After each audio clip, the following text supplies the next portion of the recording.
I'm Andy Ramirez for the Liberty News Network. Today we're doing a double story, and it's a special one considering two things that you just can't make up that we've learned and want to bring to you here at LNN.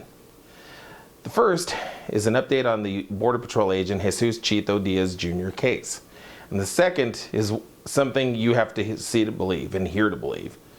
But first, we have just learned that Border Patrol agent Diaz, and this is the agent who was prosecuted by the same office that prosecuted other agents such as Ramos and Compian, as well as Gilmer Hernandez and others, for doing their job and defending the U.S.-Mexico border, just as Agent Diaz was doing. Well, now our Justice Department has added a further squeeze to Agent Diaz while he is in prison. He is currently at his federal correctional institution. Of course, we can't give out the name due to his safety. But what took place, and we learned this on December the 7th, is that Agent Diaz met with his caseworker at his facility and was informed that they were going to begin deducting from his commissary fund. Now, the commissary fund, so you understand, is how inmates purchase things while they're incarcerated in the federal system. If they need gloves or shoes or this or that or the other, they can use this commissary fund. So our government has decided to deduct from his commissary fund to begin paying the roughly $7,000 fine that was imposed by Judge Alia Moses, federal district judge from Del Rio, Texas. Now, what does this mean? Well, if we go back to the letter that we cited from previously, this was the Justice Department, U.S. Attorney, Western District, Texas, San Antonio office, informed him, actually his family, that if the family wanted to sell their home, well, there was a lien placed against it, so they can't, and they'd have to ask the permission of the U.S. government. That the family could deduct from that. That the government could deduct from their home, their equity. That they could do whatever they wanted, essentially. So they have begun to take away what little pittance that he is able to have and allowed to have while incarcerated. And this is just wrong, because this drug smuggler was able to lie. He was known to be untrustworthy, as a document. It was part of the discovery that was as the ICE Office of Professional Responsibility investigation reported to the U.S. Attorney's Office that he was not a credible witness. He had lied to the field agents. He lied at the station. He lied to the consul or the Mexican consulate. He lied to everybody. He lied during the trials. So, I mean, we know there was no credibility to this gentleman. Several agents contradicted themselves. They also lied. There was no sanctions or penalties against any of them. In fact, Bernal, this is this juvenile MBE drug smuggler, the B is for Bernal, he was promised that he would not be delivered to the mouth of the lion, meaning to the government for prosecution. So they put the squeeze on Agent Diaz, his wife Diana, a fellow agent, and their children, and everybody else gets to walk free. Of course, there's no surprise here, considering what we've also just learned. But before I go there, we received at LNN an exclusive statement from Congressman Duncan Hunter, who represents the eastern San Diego County area, including El Cajon. Congressman Hunter provided the statement and states as follows. This action is yet another example of the Justice Department's disrespect for both our legal system and our Border Patrol agents. Extracting a fine from the Diaz family while Agent Diaz is still being held in prison, and despite the serious and legitimate concerns being pursued in the appeals process, is unconscionable. I wrote a letter to Attorney General Eric Holder in early November asking him to waive or delay the fine, and have yet to hear back. I have also yet to hear back from him on my first letter asking for an explanation for the sentence Agent Diaz received. It is clear that the Attorney General and the Justice Department under his leadership are refusing to address the inconsistencies in this case and take into consideration the well-being of the Diaz family and the safety of our country. Now, he also sent a letter to President Obama at the White House that was co-signed by 36 of his fellow Republican members of Congress.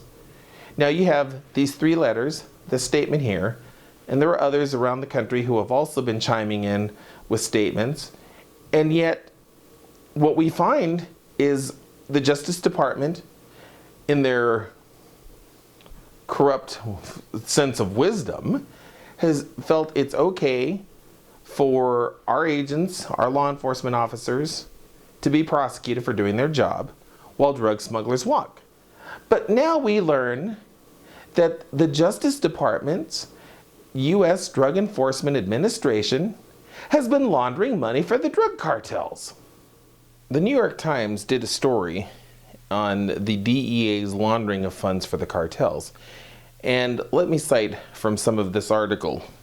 Undercover American narcotics agents have laundered or smuggled millions of dollars in drug proceeds as part of Washington's expanding role in Mexico's fight against drug cartels, according to current and former federal law enforcement officials.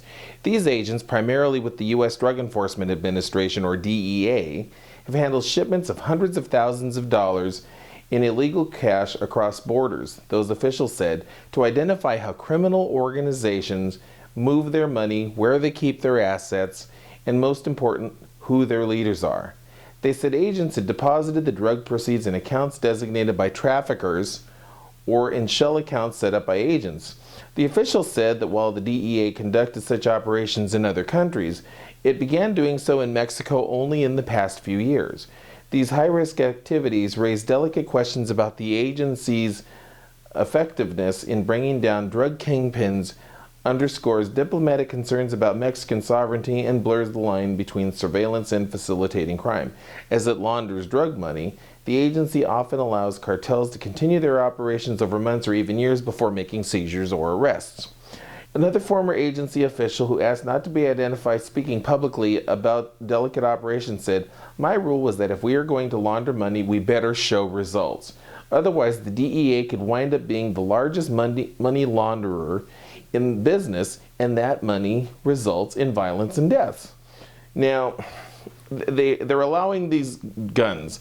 And of course, we're talking various types, primarily automatic weapons, which then are brought back and used against our agents. They're also talking high amounts of cash, cash for dope, for drugs.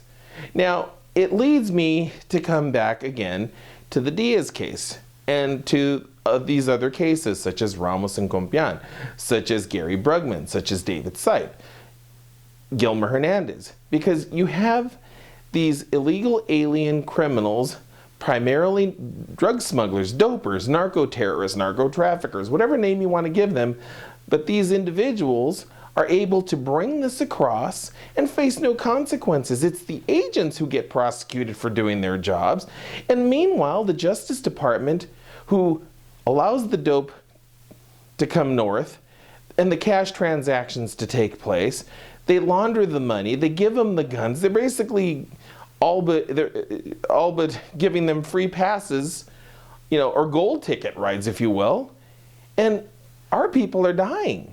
You have the drugs that have infiltrated the cities, the towns, the communities, at all levels. And what's the purpose? Well, obviously, there's a lot of money being made. This is all about money. It's all about power. You have the Mexican government who claims on one hand that they're doing something about it. U.S. government is claiming that they're doing something about it. Yeah, they're helping money change hands, dope change hands, and guns change hands. But what is that doing for the rest of us? When you have a vast conspiracy of this level, and it's clear, look who the participants are. DEA, ATF, ICE, Border Patrol, meaning DHS, DOJ, questionable courts, such as that in the Diaz case, Alia Moses. You remember Kathleen Cardone, the judge up in El Paso, who was behind most of those prosecutions. You have all of this taking place, and nobody's being held accountable. Now, since this information is broke, Chairman Issa, this is the chairman of the House Oversight and Government Rules Committee, is now further opening up his investigation into Fast and Furious to include this drug money laundering.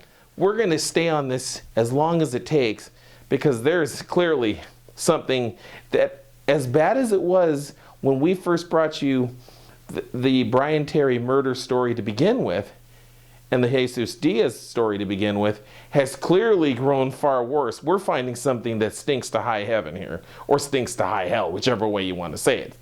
It stinks bad, and somebody's got to do something about this. Stay tuned. For the Liberty News Network, I'm Andy Ramirez.